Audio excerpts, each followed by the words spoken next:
It's Wolf, and it's another First 15. This one is Black Skylands. This was sent to me by tinyBuild through Keymailer. They have sent me so many things, I've mentioned it before. I think that they've probably sent me the most games of anybody on Keymailer, so thanks to them again for supporting small YouTube channel and everything. Also, just a quick note, apologies if the gameplay looks stuttery at all. The game was not stuttering when I played it. I'm still kind of figuring out what is actually the best way for me to record PC gameplay. Originally, I was recording on the same computer I was playing on, but then that could make the game stutter a lot, and then I started using a mini PC I have to record using an Elgato, but then that seems to cause more stuttering in the video file, so I'm still figuring all that stuff out. But anyway, as for the actual game, so here's some funny coincidences right off the bat with this game. So for one, these first 15 videos, I play 15 minutes of the game, and the intro slash tutorial section of the game was almost exactly 15 minutes long. Like when I finished it, my little timer was like only 30 seconds over 15 minutes, which is kind of funny. And then also the main character Ava is very similar to a real life friend of mine in like name and appearance. And also now that I think about it, another game published by tinyBuild also has a main character that has the same name as me. So there's just all sorts of coincidences with games published by tinyBuild going on. But anyway, as for this game, Black Skylands. On the Black Skylands website, it describes itself as the first video game in the skypunk genre that combines elements of open world, sandbox, top-down shooter, and action-adventure, and that seems pretty accurate from what I saw. Now, 15 minutes into a game, of course, doesn't give you a full idea usually of what the game actually is about, but in my 15 minutes playing the game, I definitely can say that this is one of those ones that really caught my attention. So right off the bat, one of the things that I noticed about it, and this is going to sound like maybe a weird comparison, but the camera angle reminds me a ton of Hotline Miami. There's a lot of pixelated games out there like this one that do a bird's eye view camera, but this one's camera is directly above the characters. So I was trying to think of a good comparison, and another game that got sent to me a while ago for First 15 was Streets of Rogue. And in that game, even though it was a bird's eye view, everything was kind of tilted, like you could still see the full outlines of your characters and everything. Or like how Rapture Rejets sort of had that tilted camera angle too. This game doesn't have that. It looks straight down on the characters, which I think I actually prefer. Like I never really thought about it until like I saw it in this game, because I haven't seen it in a game really since I played Hotline Miami a while ago. But I really kind of prefer that top-down view. I don't know why. I think it just makes everything look really clean, sort of. And even though this game plays way differently than Hotline Miami, the combat does sort of remind me of that a little bit. Like less hardcore and less, intense, because Hotline Miami is a one-hit kill and everything. And I think my brain also just kind of prefers that directly looking down viewpoint for combat in these types of games also. I think it just kind of is easier for my brain to put together that way.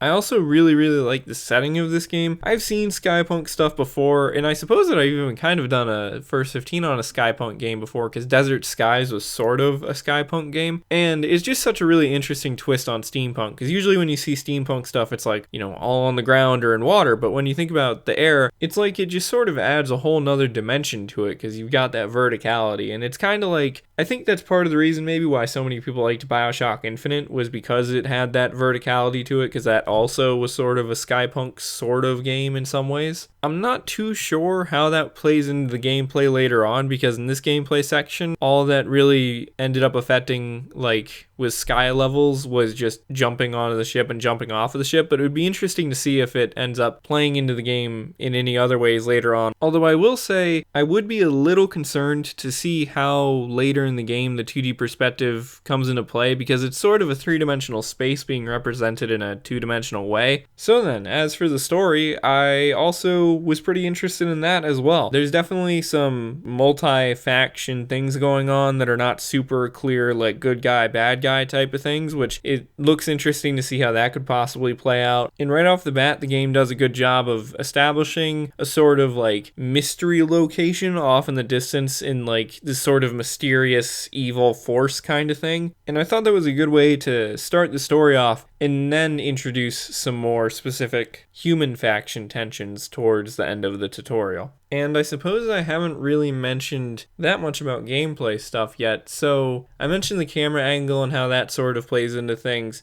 Overall, the gameplay felt fine. There wasn't any super complex crafting or anything like that I saw in the beginning. I saw on the website that there is like ship customization and stuff later on, so I don't know how deep that goes, but I didn't get confused in the tutorial, so that was good because sometimes that happens if games get too complex too fast. The on-foot gameplay was good, and the ship gameplay, flying the ship around, was pretty cool too. It's got like floaty physics to it, but like floaty in a good way, and it's really easy to like angle yourself and stuff and kind of park your ship, and that was a lot of fun driving the ship around, and I'm curious to see how ship combat could possibly work later in the game. Since I pretty much only got through like the intro tutorial, I'm not too sure about how any quests or anything like that works. I'm not sure if there's side quests in this game or if it's just kind of like one thing. Again, looking at the website, I saw something about territory, so I'm guessing that probably plays a role in the way the game plays out and everything. So yeah, overall, this game is definitely one that caught my interest in the first 15 minutes. The gameplay was fun, the story was really interesting. I really liked the setting of the game. That was one of the things that caught my interest the most. It just is so well designed. So if you like the gameplay that you guys have seen throughout the video and you like the stuff that I've been saying here, I would suggest checking this game out. At the time of recording this, it looks like there's a sale on the game, but that might not be up by the time this gets uploaded or whatever, but if it is, then you might be able to get it for a couple dollars off. So anyway, thanks for watching the video. Here's the rest of the gameplay, and bye-bye.